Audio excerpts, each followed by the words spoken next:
Buenas tardes, soy Camilo Andrés Suazo, soy estudiante de Administración de Empresas SEAD Medellín.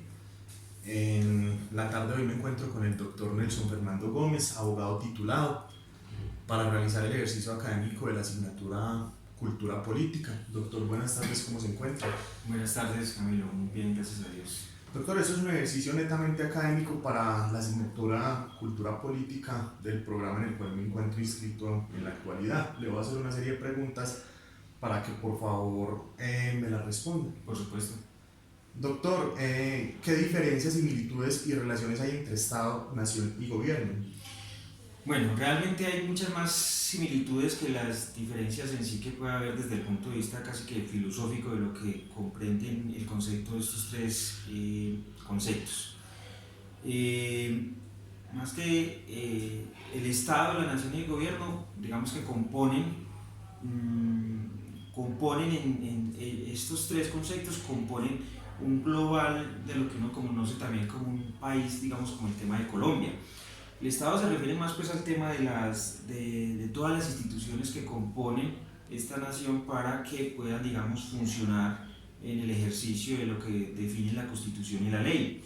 La nación, digamos que la nación más se refiere, digamos, a ese conjunto global de ciudadanos. Todos los ciudadanos conformamos la nación, que vivimos en un territorio que es, digamos, como el Estado colombiano. Y el gobierno sí se refiere un poco más es a las personas e instituciones que tienen por mandato de la ley y de la Constitución unos determinados poderes para ejercer frente a todos esos ciudadanos del territorio colombiano, y lo ejercen, digamos, a través de las facultades que le da el Congreso o las facultades que les da la ley y la Constitución. Entonces, hay más, para mí, hay más es un concepto de relacionamiento entre esos tres conceptos que desde el punto de vista filosófico componen en realidad una sola cosa, y es el lugar donde nosotros vivimos como ciudadanos. Gracias, doctor. Siguiente pregunta, doctor. ¿Qué diferencias, similitudes y relaciones hay entre participación política y democracia? Bueno, el concepto de democracia es el concepto global, que define la constitución política. Es el ejercicio, digamos, de la participación que tienen todos los ciudadanos. Entonces, la relación concreta es que la democracia se materializa a través de la participación ciudadana. Esa es una regla general para que haya democracia. Se define a través de los mecanismos de participación que existan, que puede ser participación política, ciudadana, comunitaria, todos esos estamos. Eh, mm, Hay una, digamos que para hablar del tema de diferencia entre participación política y democracia, digamos que lo diferencia realmente es muy poco, y es el sentido de que la participación política se refiere a un solo escenario, y es casi que el tema del ejercicio del voto para nombrar a ciertas personas que ejercen los cargos de poder en el territorio nacional. Pero eso desde el punto de vista filosófico se resume a que es un Estado democrático, donde las personas simplemente pueden participar y no es un Estado unilateral o una dictadura como se conoce normalmente. Gracias, doctor. ¿Cómo defines la política? Bueno, la política es el ejercicio de participar, de hacer las personas participar para que unos ciudadanos, para que se les otorgue unos poderes a unos ciudadanos que nos van a representar en diferentes escenarios a nivel nacional, departamental o municipal. Entonces, el ejercicio de la política lo tenemos todos los ciudadanos, simplemente que unos somos eh, ciudadanos sin facultades o sin poderes, y hay otros ciudadanos que tienen poderes porque el conjunto de ciudadanos les dio esas facultades a través de un mecanismo como es el voto. Gracias, doctor. ¿Cuál es la diferencia entre la política y lo político? Bueno, hay una gran diferencia. Todos los ciudadanos ejercemos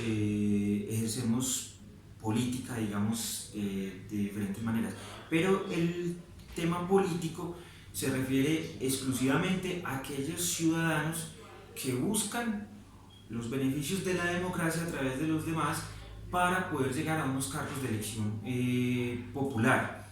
Entonces, los unos son políticos porque buscan el beneficio del voto de los ciudadanos, pero todos participamos en la política porque cuando ejercemos ese derecho le estamos entregando un mandato a esas personas para que nos dirijan y nos gobiernen. Gracias, doctor. ¿Qué elementos componen la cultura política?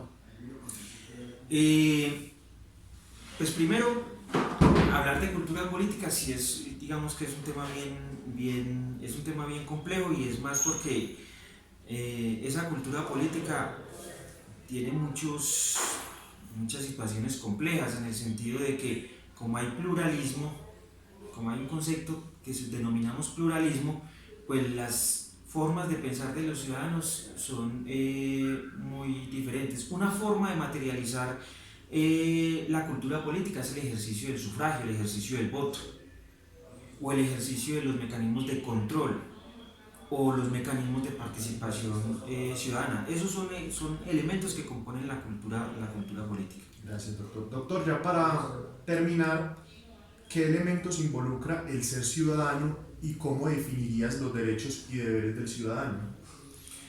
Bueno, el tema de la ciudadanía es un componente, digamos que es un componente legal, y es que toda persona que nace en el territorio pues, ya es ciudadano de ese país, o los que adquieren ese derecho por otros mecanismos que establece la ley. Un extranjero puede ser declarado ciudadano de colombiano si haya nacido en otro territorio, por diferentes reglas que establece la ley. El ser ciudadano es simplemente estar adscrito, digámoslo así, a una nación, a un estado. Eso ya compone ser ciudadano, y ese solo hecho de ser ciudadano de un estado, de una nación, ya le otorga una serie de derechos y de deberes. La pregunta es cómo definiría los derechos y deberes del ciudadano. Yo pienso que no tanto es definirlos, yo pienso que es inclusive muy sencillo, porque simplemente sería enumerarlos. Los derechos del ciudadano y los deberes están consagrados desde el punto de vista legal a través de la Constitución política, y esos derechos y esos deberes también, esos derechos sobre todo se enmarcan en unas clasificaciones que trae la Constitución política, en unos derechos fundamentales, en unos derechos de segunda y de tercera generación, unos derechos más personalísimos, unos derechos un poco más globales y unos derechos generales en este caso, que son los que trae la Constitución política después del artículo 11.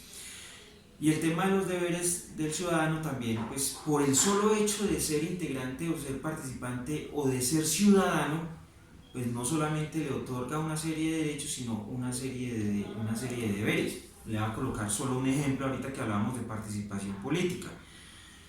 Un deber del ciudadano es, por ejemplo, ejercer el derecho al voto.